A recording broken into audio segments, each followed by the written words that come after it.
এপিসোডের শুরুতেই আমরা শাওচেংকে দেখতে পাই। সে যখন বাড়ির বাইরে আসে তখন সে সেখানে মরা প্রজাপতি দেখতে পায়, আর যেইটা দেখেই সে বুঝতে পারে যে এইটা কার কাজ। অন্যদিকে নানিয়ান ডাইকে তার মারমেট মুক্তাটি দিয়ে দেয়, কারণ ডাই তাদেরকে মেরেই ফেলছিল। মুক্তা দেওয়ার পরেও ডাই তাদেরকে ছাড়ে না। আর তখন ডাই বলে যে যেহেতু তোমরা এখানে আছোই, তাহলে তোমরা কেন না আমার পুতুল হয়ে যাও। এই কথা বলে সে যখন আক্রমণ করতে যাবে তখনই নানিয়ান তাকে আটকে ফেলে। তো তারা যখন মুক্ত হয়ে যায় তখন তিং বলে যে তুমি এখন আমার শক্তি দেখো, একে আমি আমার ফায়ারের শক্তিটি দেখাচ্ছি, দাঁড়াও। এই কথা বলে সে যখন তার ফায়ার ম্যাজিক করে, কিন্তু তখন আমরা দেখতে পাই সে এটি করতে পারে না, কারণ ডাই তার চারপাশে জাল বিছিয়ে রেখেছিল। আর সে এমন একটি মায়া জাল বিছিয়েছিল যেটার জন্য সে আর সেখানে ম্যাজিক করতে পারে না। তো আমরা দেখতে পাই তিন তো তাকে আঘাত করতে পারে না, কিন্তু নানিয়ান বলে যে তুমি তাদের সাথে কথা বলার আগে নিজের কবজিটা একবার দেখো। তো তখন ডাই যখন তার হাতের দিকে তাকায় তখন সে দেখে যে তার পুরো হাত বিষে পরিপূর্ণ হয়ে গিয়েছে। আর তখন নানিয়ান বলে যে এই বিষ আস্তে আস্তে তোমার হৃদয়ে ছড়িয়ে পড়বে, আর সম্ভবত তুমি প্রথমে মারা যাবে।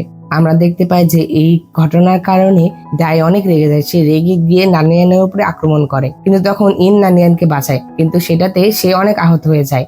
এরপরে সে আবারও নানিয়ানের উপর আক্রমণ করে, আর যেটার কারণে তিন তাকে বাঁচাতে চায়, কিন্তু সে আর পারে না। তার মুখ দিয়ে রক্ত বের হয়ে যায় আর সে সেখানে অজ্ঞান হয়ে যায়। কিন্তু আমরা দেখতে পাই যে নানিয়ানের ভিতরে থাকা সেভেন সিন্স ম্যানুয়াল জেগে যায়। তো আমরা দেখতে পাই সেভেন সিন্স ম্যানুয়াল যখন জেগে যায় তখন নানিয়ানের কাছে ডায়ের আক্রমণ কিছুই মনে হয় না, উল্টো ডাই আরো আহত হয়ে যায়। ডাই যখন আহত হয় তখন সে তার একটি ফরমেশন ব্যবহার করে, কিন্তু তখন সেখানে শাওচেং চলে আসে আর সে এসে সেই ফরমেশনটি নষ্ট করে ফেলে। আর তখন ডাই সেখান থেকে চলে যায়, কিন্তু তখন নানিয়ান শাওচেং এর উপরে আক্রমণ করে, কারণ সে তো তার নিজের কন্ট্রোলেই ছিল না।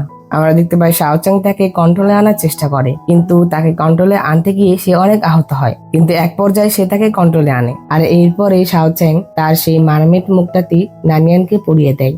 এর পরের দৃশ্যে আমরা তিনকে দেখতে পাই। সে তো শাওচেংকে দেখে অনেক খুশি ছিল।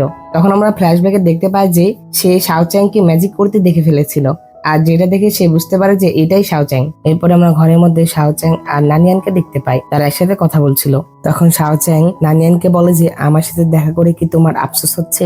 তখন নানিয়ান বলে যে না, তুমি না থাকলে ফিল্ড ভ্যালিতে দানব গোষ্ঠীর হাতে নিহত হতাম। তুমি না থাকলে আমার সেই ডুমুর গাছটিও শুকিয়ে যেত।